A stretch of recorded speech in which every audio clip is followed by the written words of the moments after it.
sekali lagi Assalamualaikum warahmatullahi wabarakatuh. Apa kabar Bapak Ibu semuanya? Silakan yang masih menyantap hidangannya, kami persilakan. Tolong dibuat nyaman diri Bapak Ibu semuanya, karena mungkin bahasan hari ini agak berat-berat, tapi bisa kita bikin santai juga sih sebetulnya. Karena kita di Bodom 3A ini akan banyak membahas mengenai, sebenarnya backgroundnya cukup berat. Backgroundnya cukup berat karena kondisinya bisnis kita hari ini pun sebenarnya masih cukup berat, tapi bahasanya semoga bisa lebih santai ya. Karena di sini kita akan bahas mengenai the next creative revolution, seizing the moment and audience, di gelaran the 19th Annual Event Marketplace Conference 2025. Terima kasih yang sudah hadir. Perkenalkan, nama saya Muhammad Prakasa Al-Hafiz yang akan menjadi moderator pada sesi siang hari ini. Sebagai pengantar, saya ingin mungkin mau juga bertanya kepada Bapak Ibu semuanya. Selain saya menanyakan kabar Bapak Ibu, apa kabar usaha dan bisnis Bapak Ibu semuanya? Apakah sudah fully recover akibat adanya pandemi COVID-19? Atau setuju dengan saya kalau dunia bisnis belum 100% pulih? Setuju ya Bu? Terus kita juga tahu kita masih di era VUCA, mana VUCA itu merupakan panjangan dari volatility, banyak kondisi yang tidak stabil terjadi di pasar hari ini. Kita tahu gejolak geopolitik, ekonomi global, ekonomi nasional, disruption dari teknologi itu masih menjadi PR bersama untuk membangun atau mengembalikan ekosistem bisnis kita ke jalur yang mungkin sebelum pandemi. Jadi bukan cuma pandemi aja, era VUCA juga menjadi tantangan untuk kita semuanya.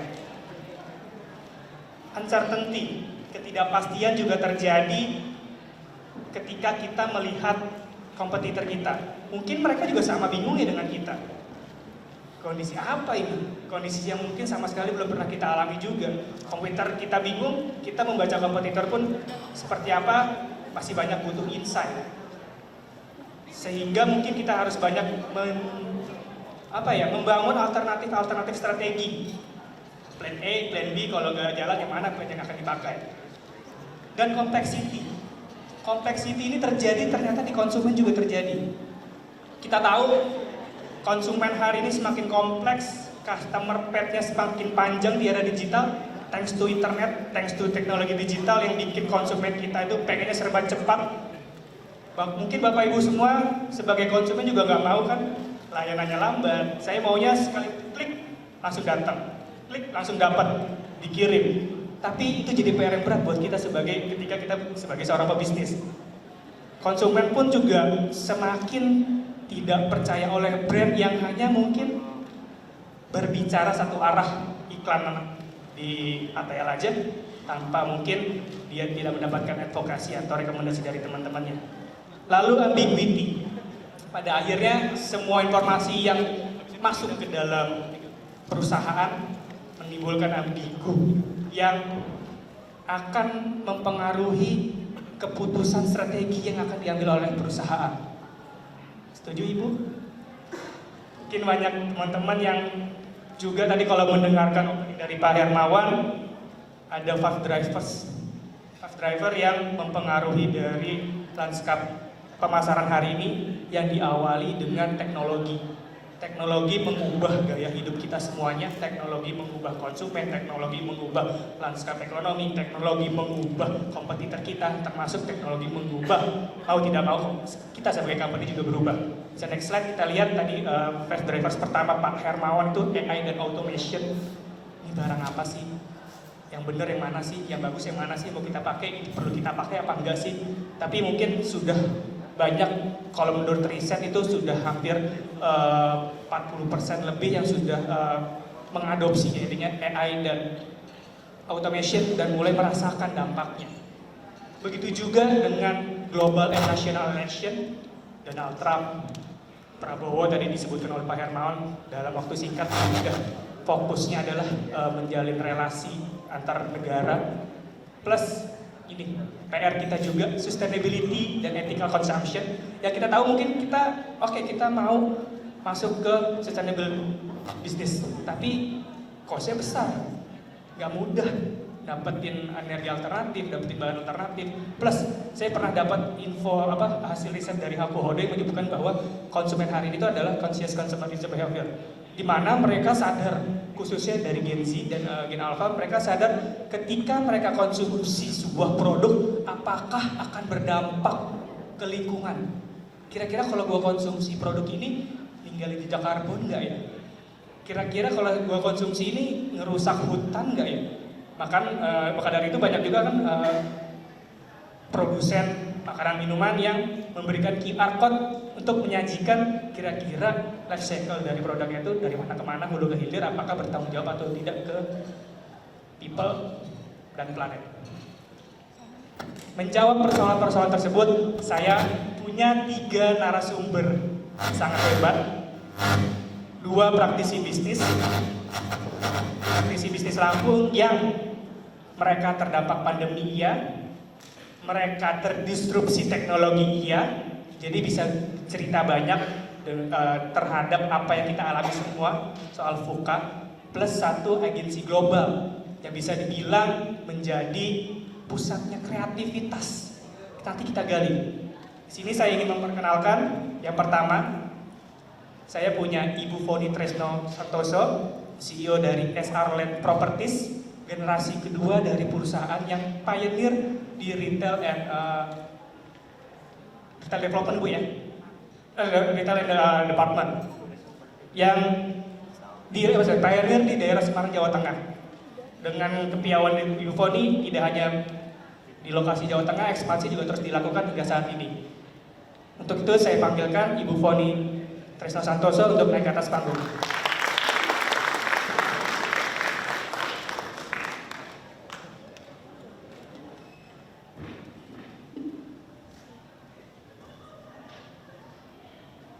Oke, yang kedua saya punya Bapak Adrianto Djoko Sutono, Presiden Director dari Bluebird. Siapa yang tidak kenal Bluebird? Siapa yang pagi ini naik taksi Bluebird? Pak, banyak konsumennya Pak. Kita tahu bukan hanya pandemi yang memberikan dampak atau memberikan efek negatif terhadap operasional transportasi. Bluebird juga menghadapi tantangan besar ketika disruption teknologi ya Pak Andrea, masuk ke Indonesia yang kita pikir perusahaan besar itu nggak bisa agile. Perusahaan yang sangat melegenda nggak bisa agile, adaptif terhadap perubahan teknologi. Nyatanya, Bluebird masih menjadi pilihan utama dari masyarakat Indonesia. Saya panggilkan Bapak Adrianto Djoko Sutono, Presiden Director dari Bluebird.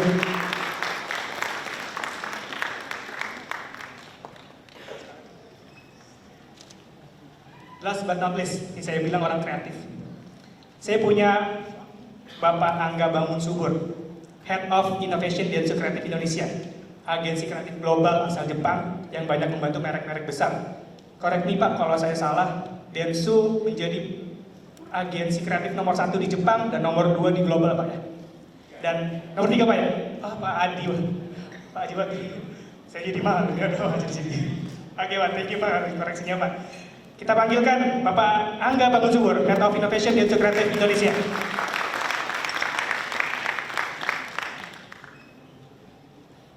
Terima kasih, selamat datang Ibu Foni, Pak Andre, dan Pak Angga. Kita mulai diskusinya dulu Pak. Tadi saya bercerita mengenai VUCA Pak, dan kita hari ini masuk ke dalam sesi mengenai the next creative revolution, seizing the moment and audience. Mungkin saya mau mulai dengan Ibu Foni lebih dulu. Ladies first, setuju Pak? Oke Ibu. Sebelumnya untuk teman-teman audiens semuanya, Bapak Ibu semuanya, jika ingin bertanya, kami menyediakan QR Code yang bisa di-scan untuk nanti akan coba kami kumpulkan dan kurasi pertanyaannya. Untuk memulai diskusi hari ini, saya ingin bertanya ke Ibu Foni. SR Land Properties sudah banyak perubahan besar yang dilakukan, adaptif dengan teknologi, menghadirkan instalasi imersif untuk membangun experience.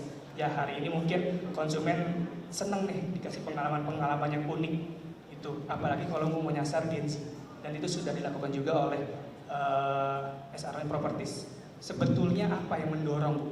Apakah benar tadi VUCA tadi benar-benar mendorong langkah strategis yang dilakukan oleh SR Land? Terima kasih pertanyaan Pak. Selamat pagi semua, kenalin nama saya Foni Tresno Santoso. Saya dari Kota Semarang, saya lahir besar di Kota Semarang dan cukup lama di luar negeri. Mungkin untuk menjawab pertanyaan itu Pak, harus ada sedikit history ya. Kenapa kita melakukan transformasi yang cukup besar. Jadi saya sebagai generasi kedua, di Jawa Tengah dan Jawa Timur itu sudah dimulai bisnis oleh orang tua saya dari tahun 1978 dan kita awalnya bermula dari supermarket dan department store. Dan sebelum saya bercerita lebih lanjut, ini orang tua saya, jadi mereka start benar-benar dari nol pada saat itu ada G30 SPKI, setelah itu ada G-Stock, dan ada lain-lain. Jadi Indonesia benar-benar pada saat-saat tahun itu tidak terlalu nyaman dan untuk berbisnis. Jadi supportnya dan masyarakatnya belum se-knowledgeable seperti sekarang. Next slide. Jadi ini adalah journey-nya kita. Dari tahun 1978 mereka berdua itu benar-benar memakai tangan dingin mereka dan sukses mendirikan 8 department store dan supermarket di Jawa Tengah dan Jawa Timur. Dan sampai dengan saat ini kalau mereka sih bilang Sri Ratu is the legend of Semarang City. So, ada kalau orang-orang Jawa Tengah yang mendengar mengenai Sri Ratu, pasti mereka udah tahu. Dari kecil itu kalau main bom bongkar, kalau misalnya lewat depan Sri Ratu itu AC-nya paling dingin. Udah ingatnya cuma itu aja. AC-nya Bu ya? AC-nya paling dingin ya. Jadi journey-nya itu mereka start sampai dengan di 2004. Setelah itu kita idle sebentar dan nanti saya akan bercerita lebih lanjut. So, di tahun 2012 saya sudah mulai masuk ke dalam organisasinya mereka dan saat ini kita melakukan transformasi di tahun 2017 sebetulnya dan kita memiliki sebuah mimpi yang sangat besar. Kita itu dari kecil saya memang sudah bermimpi ya, jadi saya punya 3 saudara tapi dari kecil itu sejak SMP nggak tahu ya, pokoknya setelah saya kuliah, saya pengennya pulang. Saya nggak mau stay di Amerika, saya juga nggak mau do practical work di luar negeri setelah saya sekolah. It's like a calling, bahwa saya harus pulang untuk membantu mengembangkan bisnis keluarga. Sehingga terjadilah sampai sekarang di tahun 2024 dan perkembangan kita cukup cepat dan cukup baik. Sebelum saya melanjut, mungkin saya akan tunjukin sedikit video, Pak, 1 menit aja. Silakan. And now, this is our latest product. It's the first mixed-use property di Semarang. Keseluruhan luas area-nya hampir 100.000 meter square. Mallnya is 50,000 meter square dan hotel. Terus kita akan membangun service apartment dan juga bos. Sejak 2012 saya mulai mengembangkan properti karena di retail and department store sudah ada bagiannya sendiri Pak. Dan by the way, apa yang barusan kita sajikan itu one of our pilot project yang ada di Kota Semarang karena location. Jadi memang pada saat 2017 kita ingin melakukan transformation, saat itu kita sudah tahu what we are going to do. Tetapi memang merubah dari, nanti mungkin Pak Andre bisa menambahkan ya Pak ya. Jadi tadi kita udah ngobrol dikit, perubahan antara generasi 1 ke generasi 2 itu seberapa beratnya. Dan apabila kita tidak memiliki keinginan yang kuat dan kemauan yang kuat dan visi dan misi yang jelas, it will never happen. Jadi waktu tahun 2017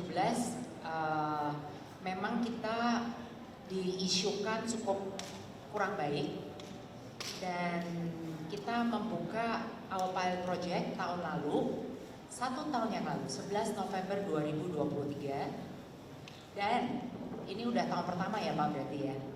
So mungkin dari saya sementara how I transform it will be another question later, untuk disampaikan pertanyaan berikutnya kepada yang lain dulu. Oh, ini masih mirip-mirip ternyata ya.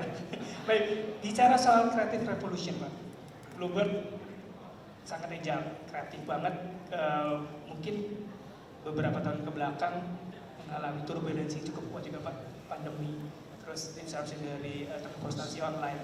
Tapi kalian membuktikan bahwa meskipun sudah berusia sejak 72 Pak ya, sejak tahun 1972, tapi bukan kura-kura besar yang lambat jalannya Pak.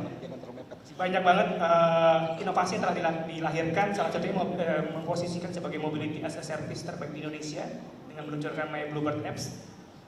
Dari transformasi ini yang paling dari hal-hal yang sudah terjadi Pak, apa yang paling mendorong transformasi ini terjadi di Bluebird Pak? Ya, terima kasih Mas Habibs, ini luar biasa ceritanya Mbak Foni ini. And now, Transformasi secara cepat antar generasi.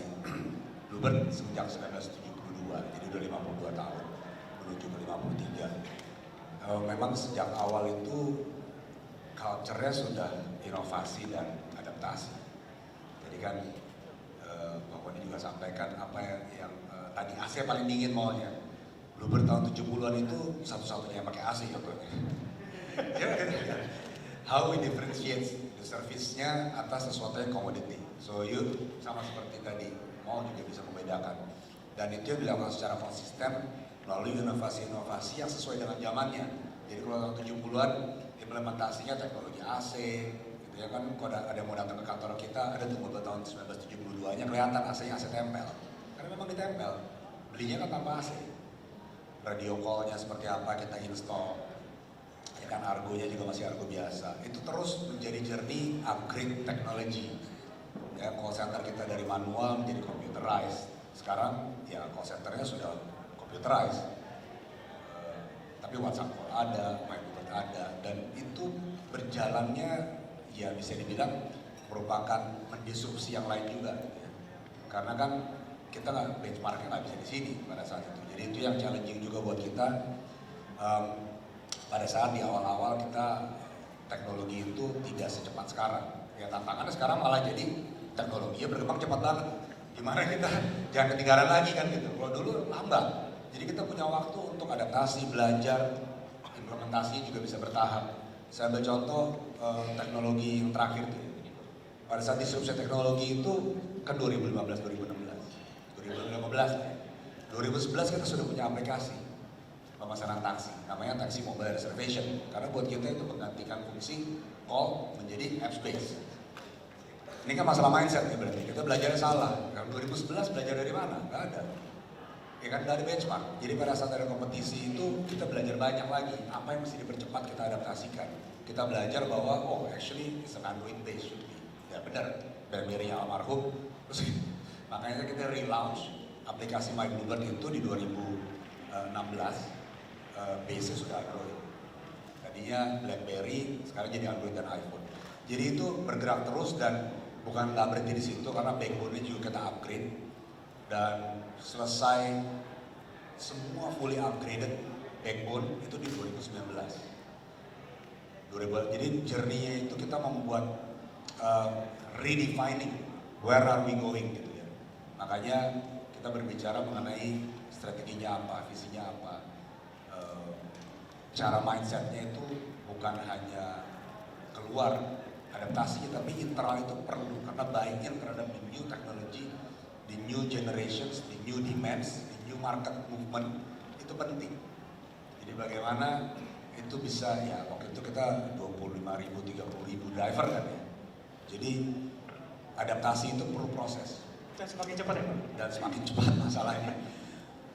Baru keluar dari 2019 disrupsi teknologi, kita menganggap disrupsi teknologinya sudah selesai kira-kira ya, harga mulai naik dan sebagainya, mereka tarifnya mulai normalisasi, belum sempat normal kena COVID.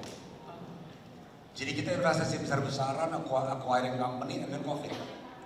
Tapi ternyata, ya walaupun waktu itu saya sempat dimarah-marahin juga.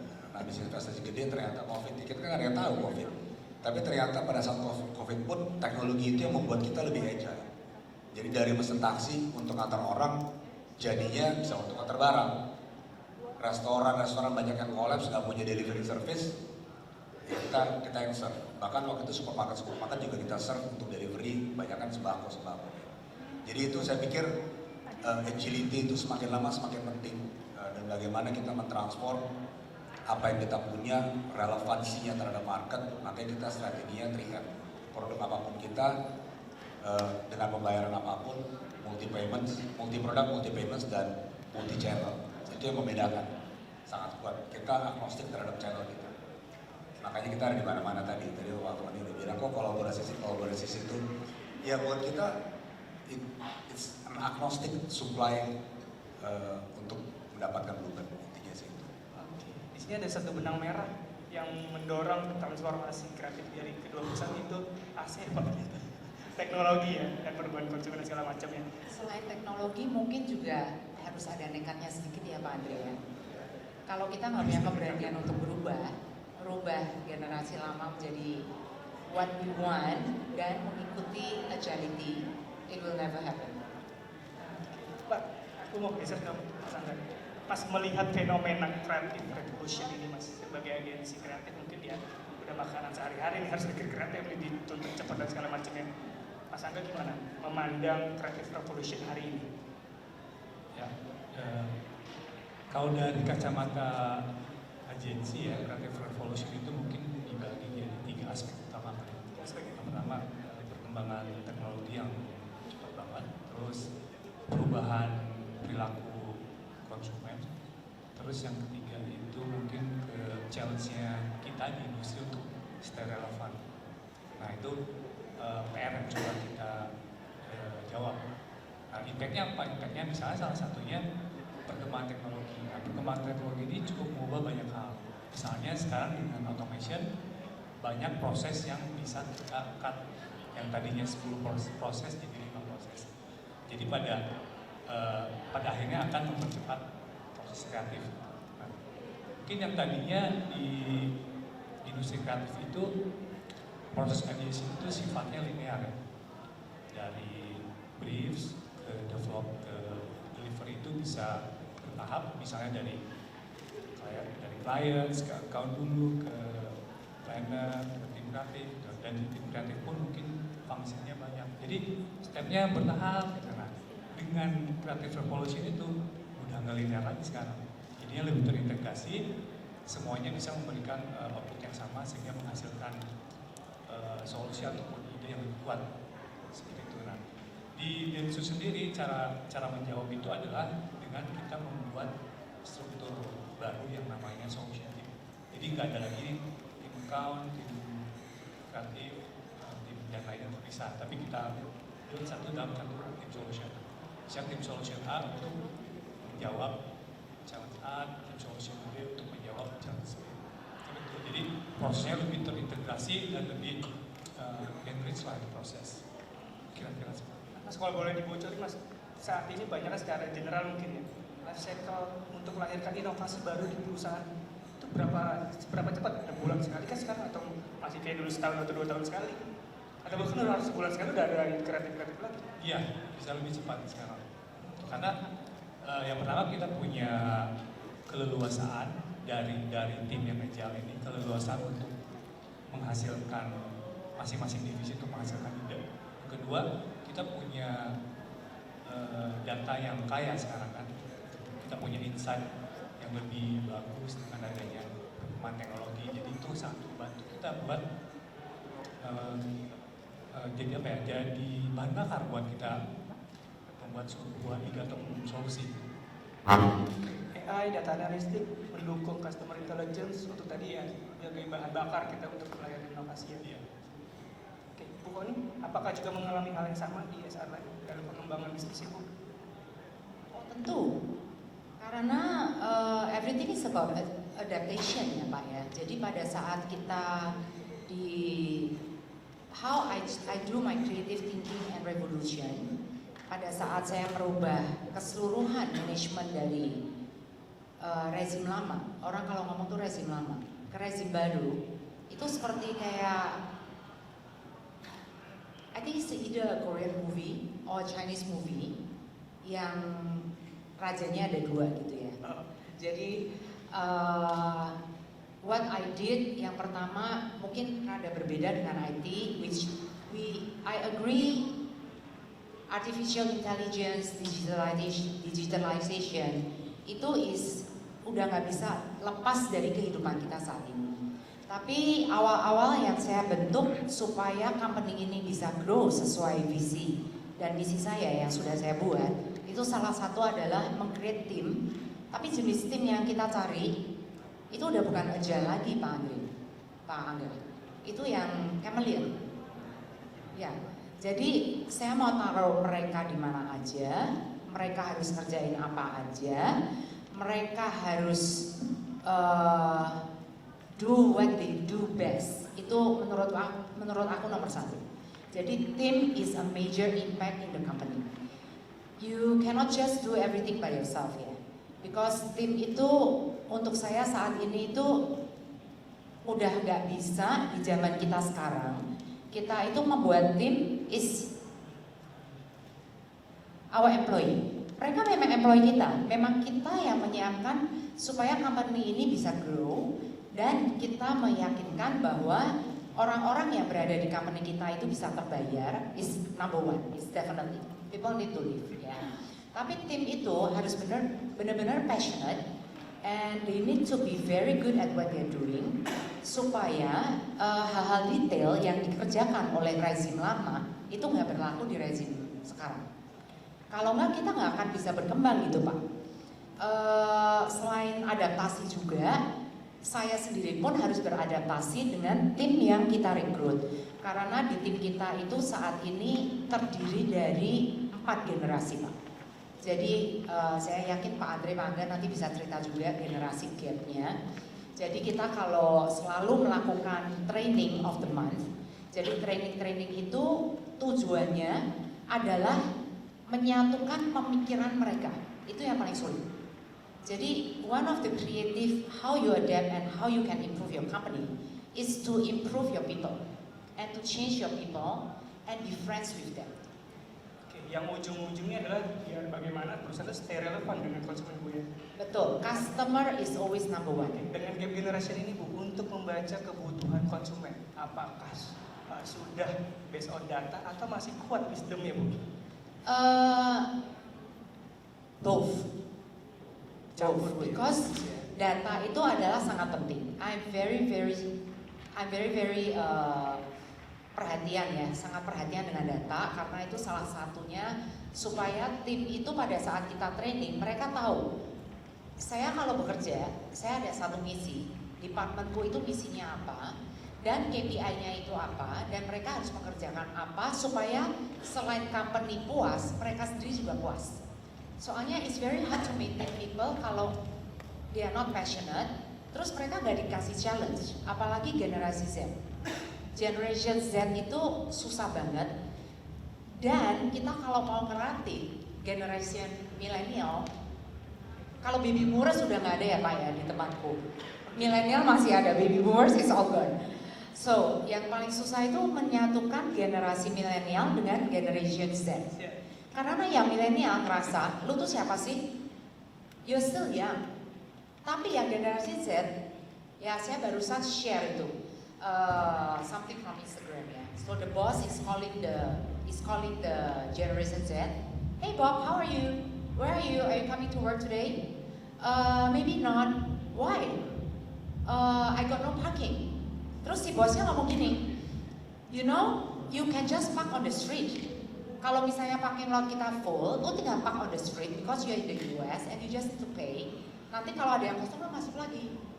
Oh, sorry boss, you know it's 2 blocks away and then kalau gue jalan kaki, I might be sick tomorrow. So it's better if I call it sick today because you cut me off karena gue masuk kerjanya telat.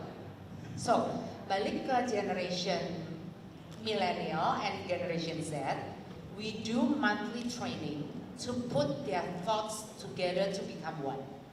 Jadi we call a lot of trainers, terus habis gitu we are brainwashing Biasa tuh visi dan misi yang in a sama. positive way. Yes. Menyambung dari Bu Foni, Pak Andre, ternyata multi generasi tidak terjadi hanya di internal, Pak.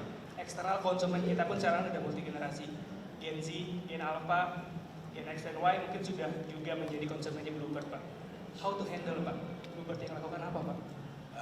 Saya pikir kalau saya personally ya, perusahaan juga melihat nggak mengkotakkan generasinya ya. Tapi what's actually relevant now and in the future. Karena gini, saya ambil contoh saya nih ya, saya kan perbatasan milenial sama X nih. Saya pun bukan berarti dari zaman dulu marketnya Bluebird. Dulu saya di Bandung naik angkot juga, naik motor juga gitu. Tapi kan it's evolving with the age, with the habits, with the needs, itu kan evolving. Jadi kita melihat ada age, ada segment, ada area dan sebagainya. Itu yang lebih kita kedepankan. Namun memang lintas generasi lah ya, kalau lintas tahun, tren itu kan berubah. Dulu kalau call center, ya memang pilihannya call center. Tapi sekarang apakah call center zero? Enggak juga. Saya bisa kasih contoh di beberapa kota bahkan masih lebih banyak yang masih pesan lewat call center. Gitu ya. Karena memang area-area tertentu lah. Tapi kalau di Jakarta tentunya even baby boomers juga sudah pakai apps contohnya. Gitu kan ya. Walaupun belum semua. Di call center kita pun juga ada, masih setelah kita research gitu ya, even the strawberry generation masih telepon. Kenapa? Ya gue belum mau download aja katanya. Tahu sih, mendingan telepon deh, ada nomornya kok. Gitu.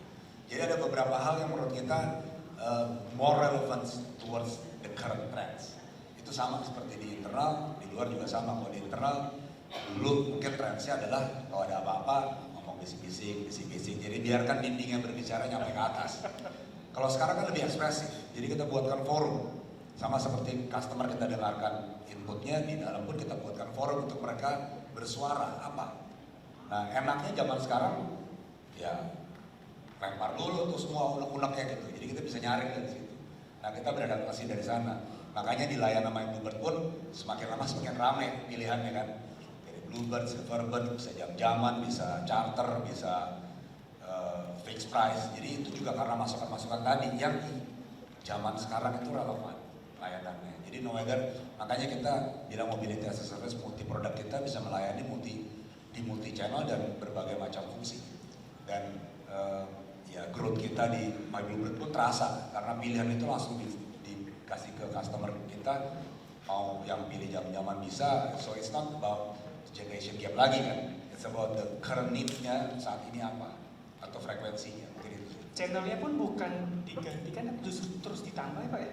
Karena yang lama juga nggak bisa ditinggalkan karena masih ada konsumennya. Iya, betul. Masa nggak bicara Jangan soal dipaksa.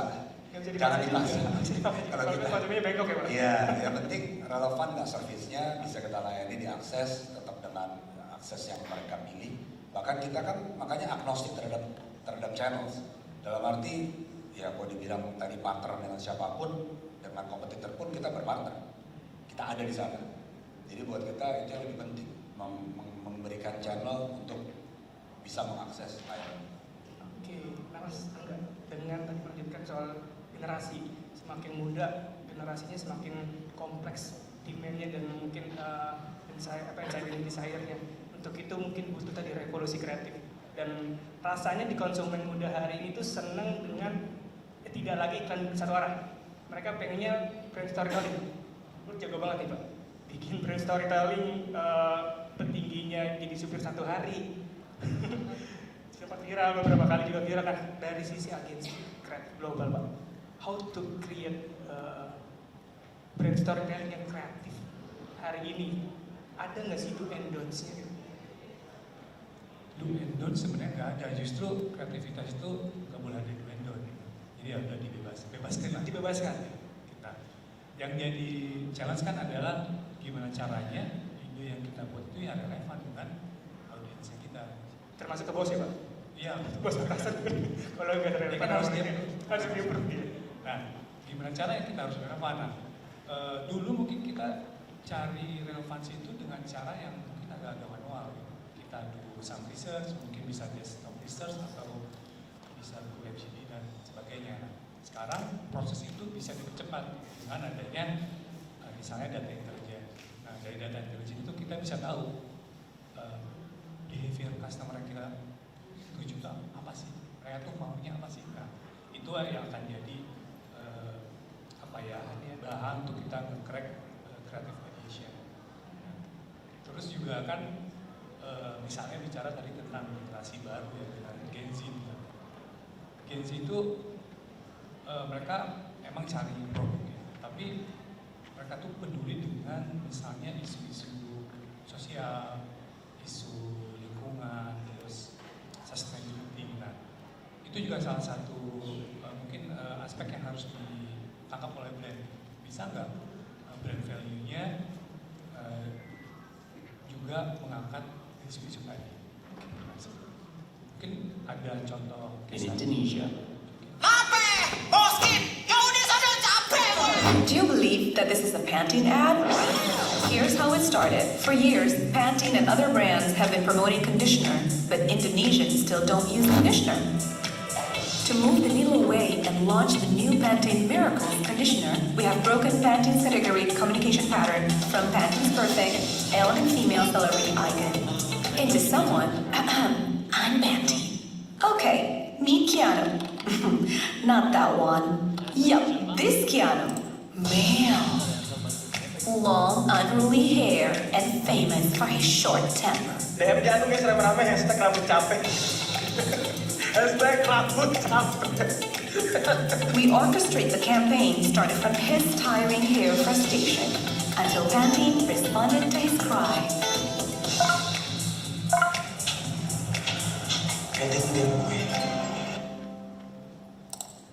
Baru dari Pantene. Makanya lo pikir gue belum sampoan? Tiap pagi sampoan, emang masih aja begini gue. Shampooan aja nggak cukup. We have aired the first ever male model in Pantene ad and showed what miracles can do to recharge everyone's hair, including Gue. Indonesians went wild over Keanu's Pantene video. In less than 24 hours, the video got massive reactions. Also covered in major news channels, all free of charge, making it the most viral ads in PNG Indonesia's history. Not stopping there, after years of declining, Pantene conditioner sales went skyrocket, the highest ever. The campaign has become the growth driver of conditioner category in Indonesia, giving great hair day a true miracle for everyone. Cuma sampoan doang. Jangan ngadi-ngadi deh. Case tadi bagaimana tim kreatif kita bisa menggabungkan tadi ya brand value dengan relevansi generasi sekarang. Oh, relevansinya dengan generasi sekarang, dengan Iya, konsum audiensnya ya. Ya, karena kalau misalnya kita coba gali misalnya beragam market ya tadi ada beragam generasi. Nah, generasi yang paling kuat sekarang kan yang konsumsinya gede salah satunya adalah si Gen Z. Kita cari tahu si Gen Z ini sebenarnya tertarik dengan isu apa. Nah, itu yang kita coba crack melalui beragam ya research data dan lainnya. Akhirnya ketemu tuh oh ini gitu. Baru dieksplor kreativitasnya. Berarti tadi yang 2022 naik sebenarnya customer justru Pak ya?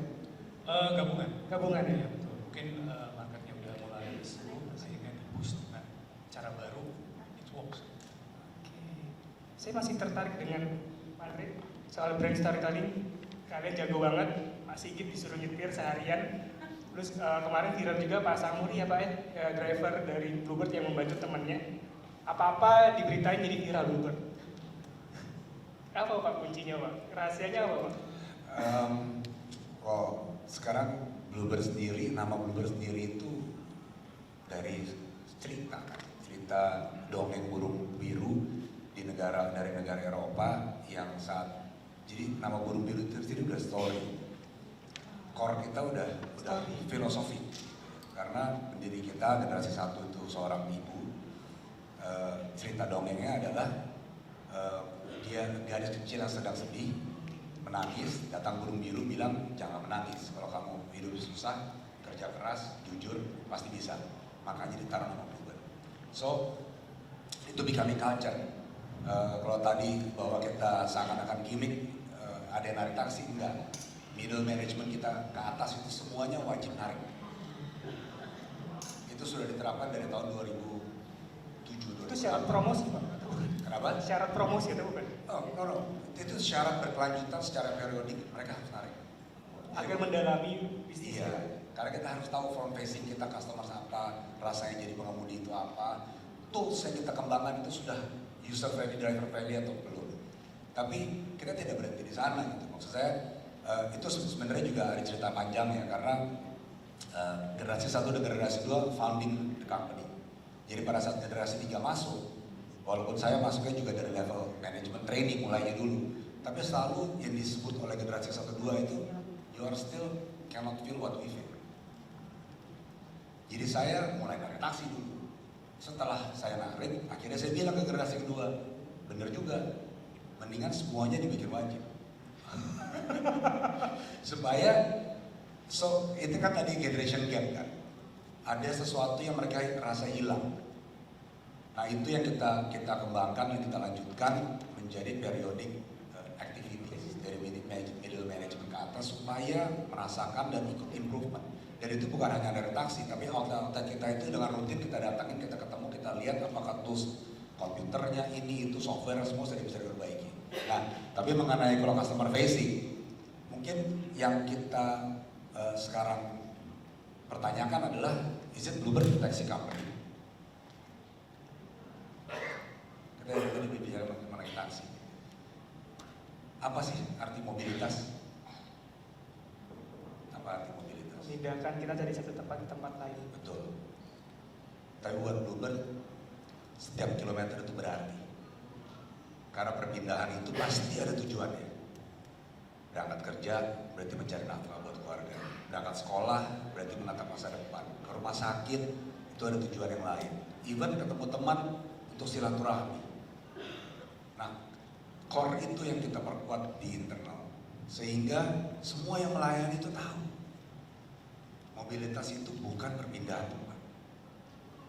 Mobilitas itu tugasnya Bluebird kita mendeliver cita-citanya, melanjutkan pengobatannya, karena itu tujuan perjalanannya itu yang kita masukkan ke dalam mindset kita.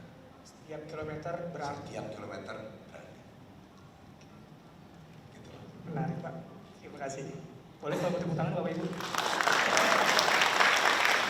Makanya yang Pak Samsuri kita juga apresiasi, banyak-banyak pahlawan-pahlawan lain di jalan juga yang kita apresiasi gitu. Karena memang perjalanan di Jakarta terutama dan di Indonesia cukup nyaman sebenarnya. Kemacetannya, kondisi jalan, pengguna jalannya, macam-macam ya di situ. Jadi kita core justru memastikan perjalanan itu bisa lebih berarti buat semua. Terima kasih Pak. Ibu Foni, tentu brand storytelling juga nggak bisa dilepas dari industri retail dan department store. Apalagi kalau udah menjelang seasonal promotion. Banyak story yang dibangun, dibuild untuk mungkin gather traffic atau segala macam hal. Bagaimana Ibu strategi di SR ini? Ini balik ke 2017 ya Pak ya. Jadi waktu itu Sri Ratu itu di Semarang, beritanya udah santer banget bahwa company is collapsing from the first generation. Terus sebetulnya kita sudah ada planning. And then COVID happens. You know, everyone hates and loves COVID. We love COVID because it become digitalization. We hate COVID soalnya cash flow kita kacau, nggak karu-karuan, dan we still need to make sure everyone gets their plate of food for the day. Jadi mall kita yang sebagai, kalau intinya dari saya Pak, saya setuju dengan Pak Andre, Legend is starting from the first generation. Tapi untuk merubah Legend itu berpikir seperti kita dan mereka trust us bahwa oke, kamu tuh udah waktunya untuk take over dan kamu tuh udah waktunya untuk mengembangin bisnis ini sesuai dengan generation yang ada. Itu tuh takes a lot of effort. Jadi my effort is almost 6 to 7 years sampai dengan orang tua saya itu bilang dia nggak ngomong ya actually. Sampai sekarang pun nggak ngomong. But they're very happy.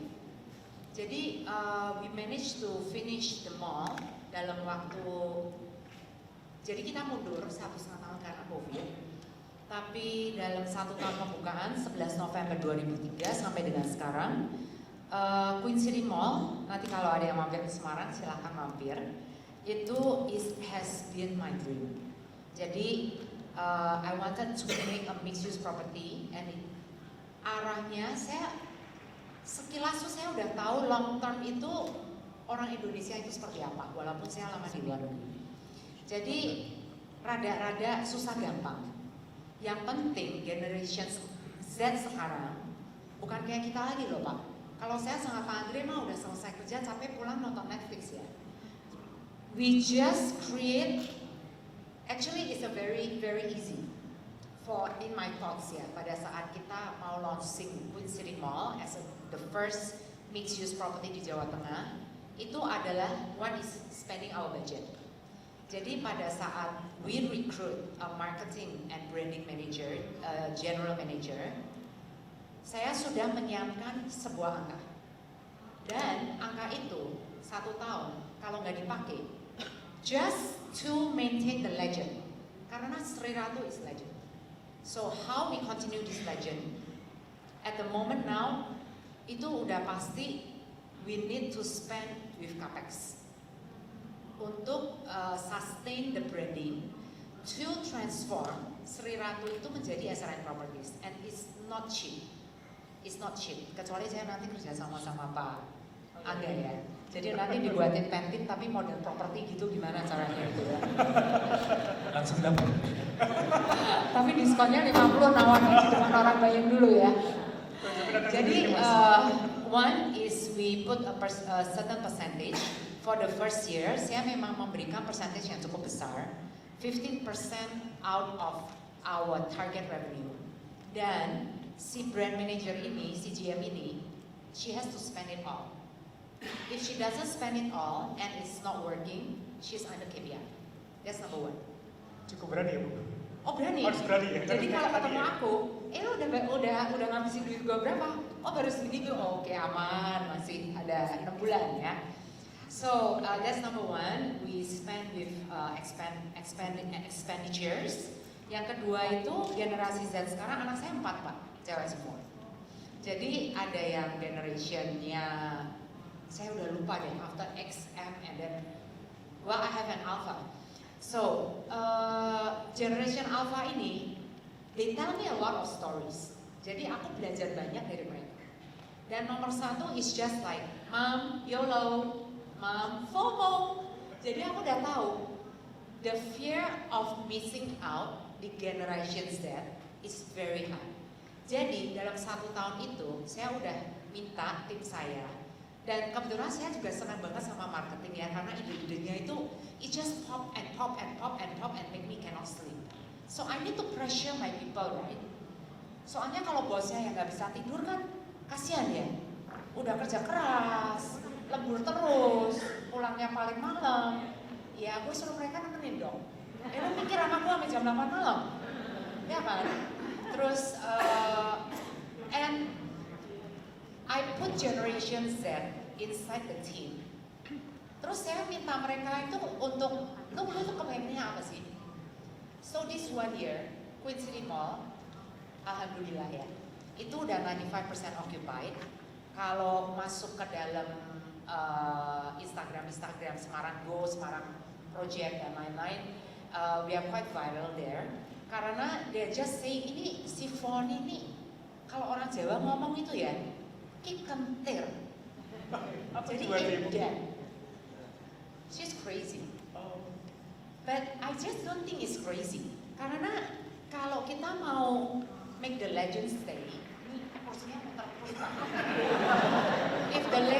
If how to make the legend stay, itu selain tim, we need capital.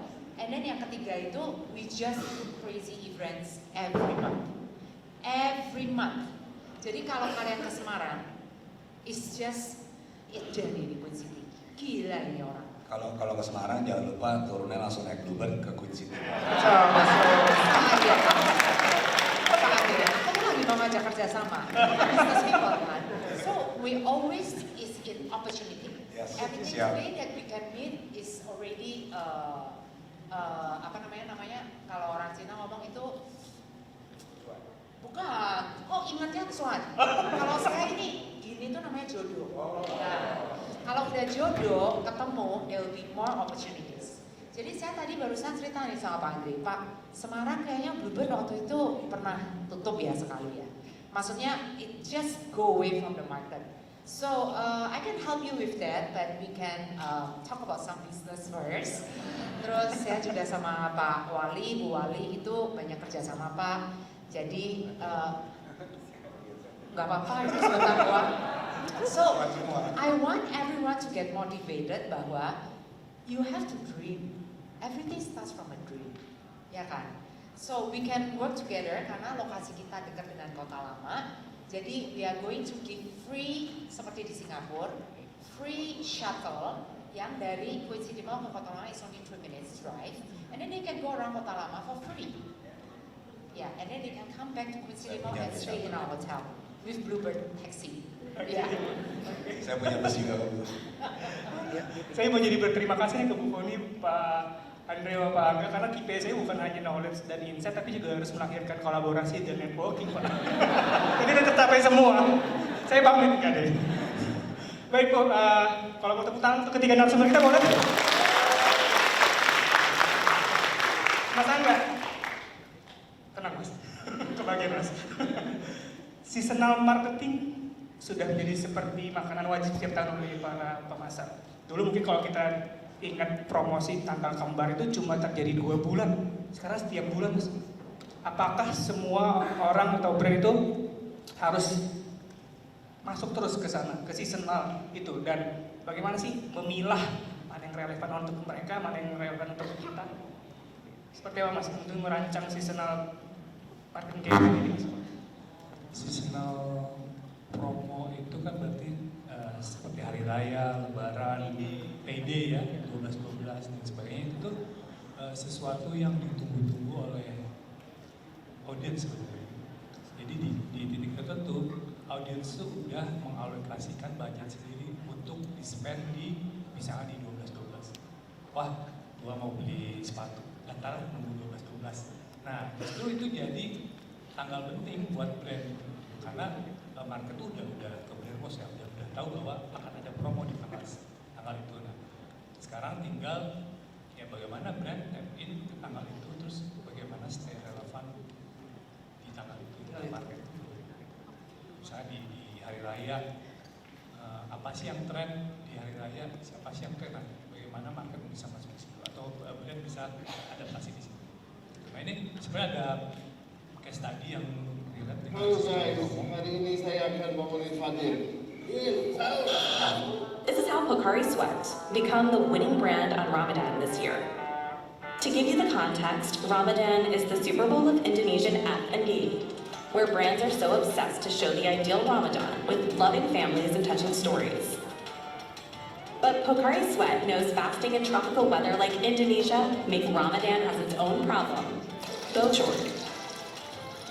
Being an ion drink, Pocari Sweat fits for this, because it can help to preserve body fluid, like a cactus. And that leads to genuine results.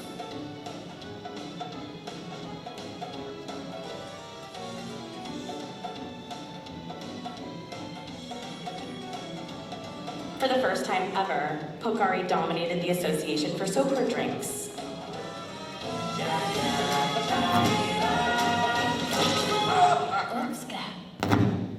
Nah biasanya ketika bicara tentang seasonal promo, audiens itu senang dengan yang namanya culture ataupun emotional ya. Biasanya itu dimainkan oleh brand. Ya, tinggal kita cari topiknya atau temanya. Ada satu lagi mungkin case study yang bisa You know when you are driving on a long, straight road, then you start losing focus and blackout. That's microsleep, which contributes to 80% of total toll road accidents. And the risk is even bigger when you're driving on one of Indonesia's longest toll road. Now, how do we keep drivers to stay focused on the road? When a person is relaxed, their brain generates alpha waves. However, beta waves are needed to stay attentive and alert, helping the brain focus, especially while driving.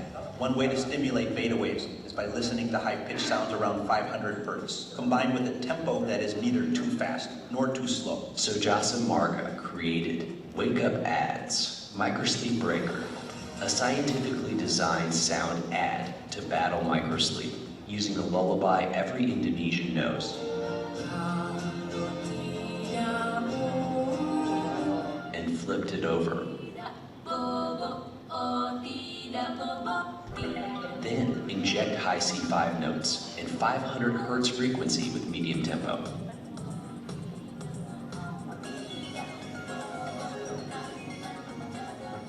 Next, we analyze data from TransJava to systematically identify critical high-risk points. By optimizing Spotify's geofencing technology, Wake Up Ads will automatically play through their car's audio system,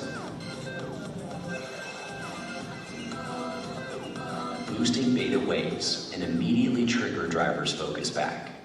Wake Up Ads is spread across numerous critical points along TransJava, as it becomes one of Jasa Marga's efforts to continuously innovate to keep drivers focused on the road. More than 500,000 drivers are helped to stay awake, while also boosting nearest rest area visitors and making a lot of noises and headlines.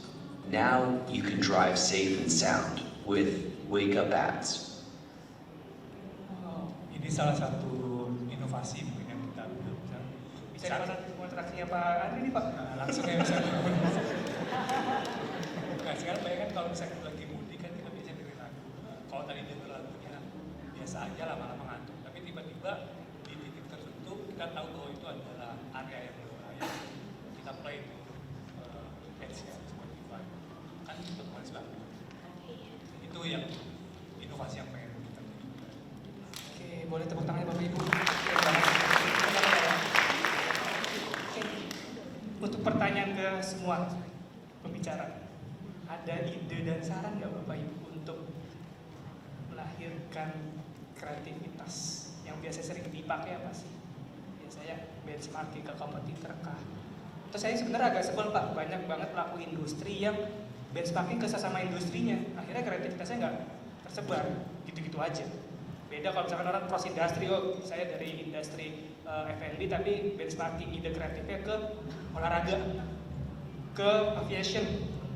Ya, Bapak Ibu mungkin bisa start dari Andre, silakan. Saya dulu. Ya lebih senior soalnya, jadi supaya nggak aku ngopi nanti ya. Oke, I think pertama mindsetnya dulu ya kalau kita mau kreatif. Tadi kan pertanyaannya saran untuk yang supaya bisa kreatif. Number one, beberapa hal ya. Number one, keep listening. Keep listening, keep watching your around you, your customer, not your customer, your industry, not your industry. Keep listening, karena perubahan market itu nggak selalu hanya terjadi karena industri kita, itu bisa karena industri yang lain.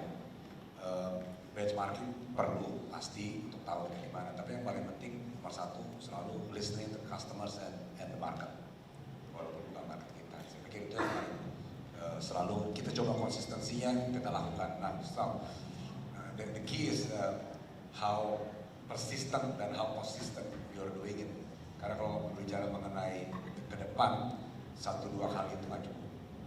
Kan tadi jadinya Bluebird adaptasi terhadap teknologi itu kan sudah berjalan tahunan. Ternyata tetap ada blind side terhadap teknologi yang lain. So it's a never ending learning. Karena satu yang saya juga pegang dan tim kita pegang itu tadi berbicara mengenai VUCA kan. Well actually it's unavoidable. Karena yang pasti itu adalah ketidakpastian. Iya kan? Yang pasti itu adalah ketidakpastian. Saya nggak bisa tahu besok akan ada berapa penumpang, ada berapa orang yang jalan atau yang tidur atau ketiduran terlambat dan lain-lain. So it's pasti uncertain. Gitu. Jadi kalau kita berpikir ke sana, maka akan lebih tergerak untuk terus termotivasi beradaptasi yang lebih kreatif lagi,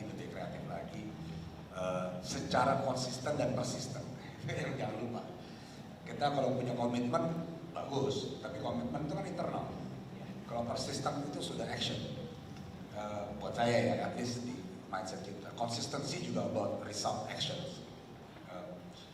Creative is about creativity, so there's no right and wrong tadi kan, there's no limit. Tentunya dengan menyaring dan belajar, baru kita bisa lebih kreatif lagi. Kalau tadi juga sempat disinggung mengenai antar generasi yang berbeda-beda, ya kita belajar dari situ juga. Bahwa ya dulu kalau berbicara kan nggak pakai begini bajunya, semua pakai jas dasi atau batik lengkap lengan panjang gitu. Tapi yang melakukan ini, yang sekarang gayanya begini bukan hanya generasi muda atau generasi menengah, tapi juga yang semangat muda ya Pak. Umur juga. Jadi kita juga selalu beradaptasi terhadap lingkungan lah. Ya, buat saya itu yang paling penting, kreatif. Kalau kreatif industri bukan bagian saya, tapi di Bluebird pun juga kita di challenge untuk lebih kreatif. Bagaimana jenis layanan yang sama itu bisa dipakai untuk melayani kebutuhan yang berbeda lagi. Contohnya kan itu. Jadi kalau tiket pesawat mahal, walaupun kata lagi turun, pakai City Trans saja. Dari Jakarta ke Semarang juga ada. Jadi kita berpikir lebih kreatif lagi, mendekatkan terhadap kebutuhan yang berubah-berubah. Walaupun orangnya bisa sama, generasi bisa sama. Mungkin pada saya. Konsisten dan persisten dalam mendengarkan Pak. Masa enggak? Mau nambahkan? Kayak nambahin kan, tadi seperti mention kan, listen to the market. Ya, kenapa? Karena kreatif agency itu kan harus cari market kan? Kreatif agency itu harus tahu, oh market ini lagi lesu apa enggak, market ini lagi, oh ini lagi. Jadi justru kita bergantung kepada market eksternal. Jadi dari situ mungkin hanya nambahan dikit aja. Ada 2 poin kali ya kalau misalnya mau survive. Pertama adaptif, yang kedua mungkin agile. Adaptif kan, jadi situasi apapun ya kita harus cari cara gimana caranya bisa survive. Yang kedua agile, ketika market lesu kita harus berinovasi, ketika ada tantangan baru ya gimana cara kita bisa menjawab tantangan itu. Mungkin Ibu Boni ingin melengkapi? Harus dong. Iya. Kalau saya, market is all the same. Whatever we do, whatever business, whatever industry. Kalau menurut saya, to continue the creativity, itu is all from the heart. Jadi, us as owners, hati itu nomor 1. Number 2 is team. Number 3 is the customer. Number 4 is the tenants. Karena saya bergerak di bidang properti. Jadi, how we need to spread the love so that they love us back. Jadi, and then I believe that everything will come in place together selama kita stay with the vision and mission yang udah kita create dan selalu bersatu dengan tim. Dayungnya satu arah nih, nggak boleh 2 arah. Then automatically creativity is out. Because everyone is on their gadget every night at least 1 hour. Pak Andre berapa lama? Setengah jam udah tidur. Apa? Kalau pegang gadget. Kerjanya lewat WA kan udah malam. Iya. Jadi lama. Okay, so see. Jadi maksud saya itu everyone is on their gadget. Mereka mau nggak mau all the pop up of the Pocari Sweat, of the Pantene, of the Bluebird itu udah otomatis akan terekam di otak masing-masing manusia yang every time watch the gadget. Jadi kalau untuk saya, number 1 is your team is very important. You yourself is very important.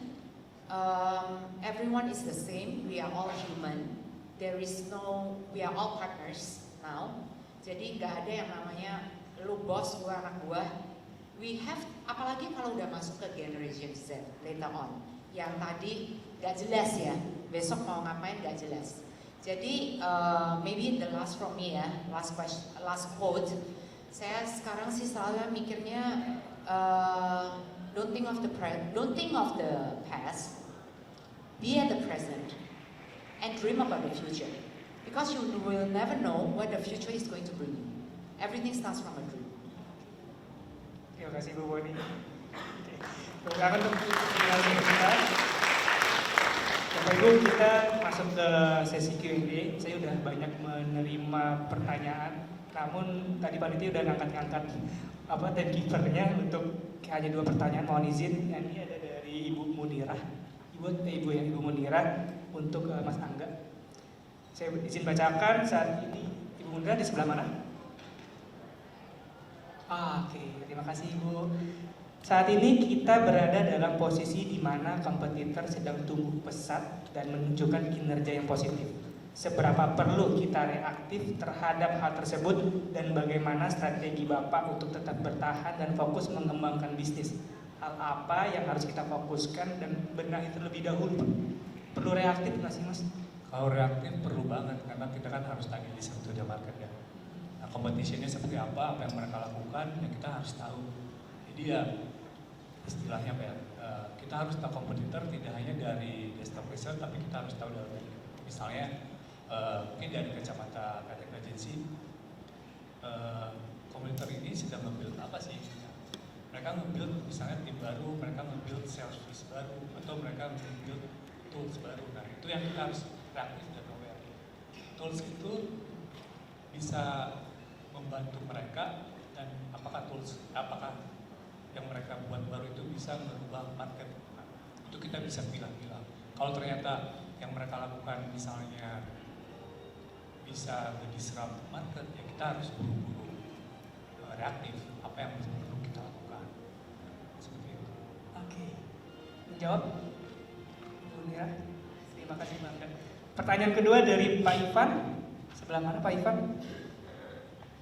Terima kasih Pak. Ya, ditujukan untuk Pak Andre dan Ibu Foni bersamaan. Bagaimana cara break the clutter, khususnya untuk middle dan bottom of pyramid consumers yang saat ini lebih mengutamakan harga yang murah atau affordable. Apa important factor yang perlu brand pertimbangkan dari sisi kreatif untuk dilakukan di situasi perang harga? Ibu Foni dulu. Mungkin saya kasih contoh aja, Queen City Mall itu we are building the first A mall di Semarang. Tetapi orang Semarang itu 80% mereka itu masih different with Jakarta, is very different with Jakarta. Jadi mereka itu duitnya banyak, kalau pergi ke bank bawanya itu tas plastik ya, kresek gitu ya. Terus habis itu sekali store itu bisa miliaran begitu ya. Tapi mereka kalau suruh ke mall lebih banyak middle and lower class. Dan gimana caranya kita membuat mereka untuk bisa become part of our community? Itu karena saya sudah hafal masyarakat Indonesia, masyarakat Semarang dan Jawa Tengah itu seperti apa. Kita meng-create khusus area-area tertentu di mana mereka nggak akan bakal takut masuk.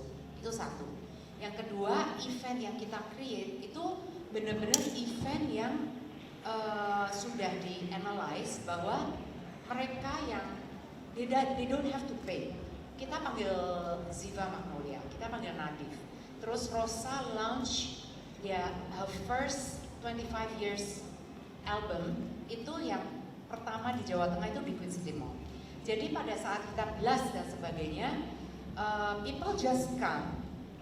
Dan khusus di lantai 3 dan 4, it's all lifestyle experiences yang saya harus pilih sendiri. Maksudnya anak-anak pilih, tetapi saya memperhatikan dengan sangat bahwa harga-harga makanan yang ada di area food kita, which is 30% of our mall is food ya, itu 20%-nya harganya nggak ada yang lebih dari 50.000. And then we create a lot of space for them to take selfies.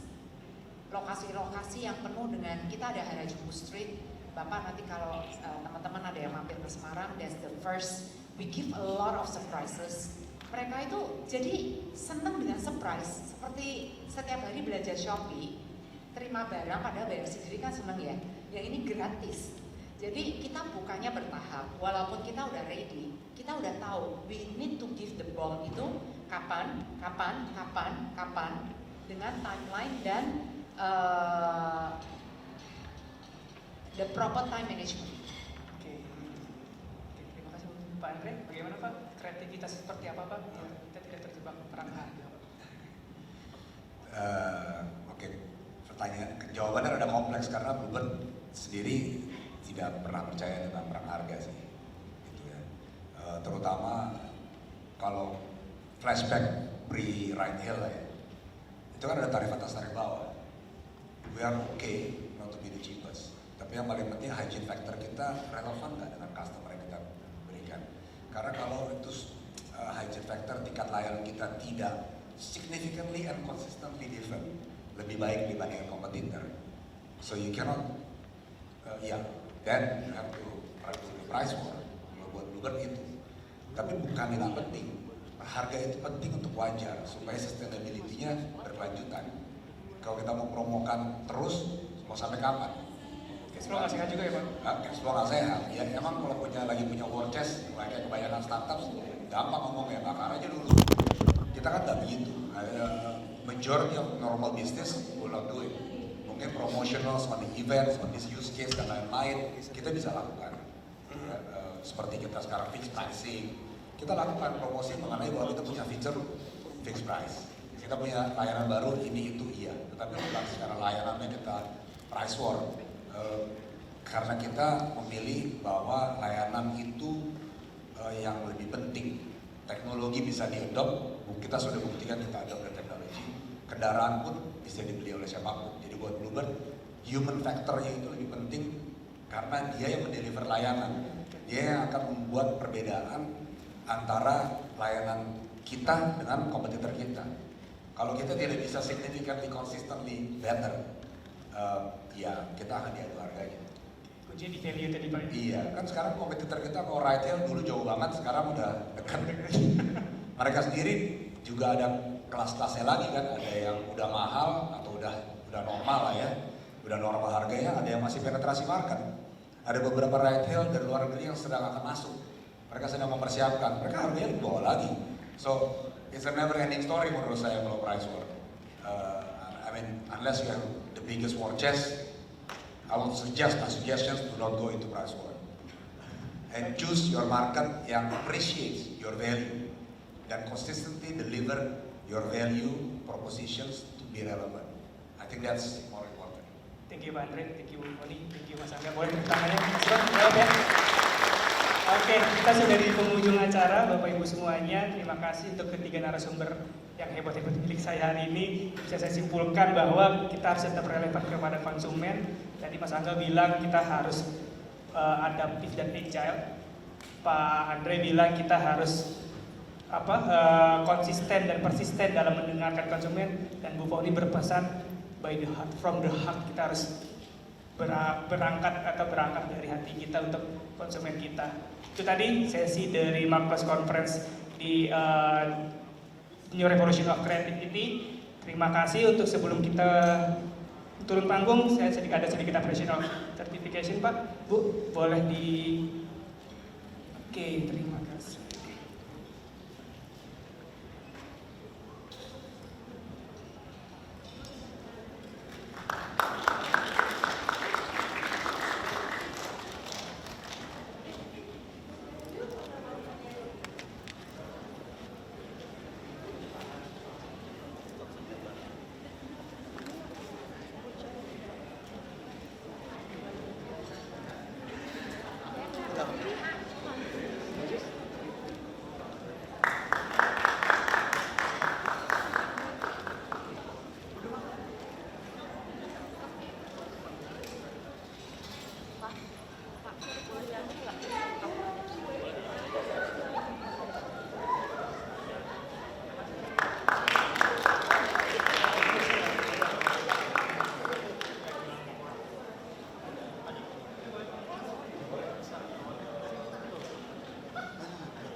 Oke, terima kasih Bapak Ibu semuanya.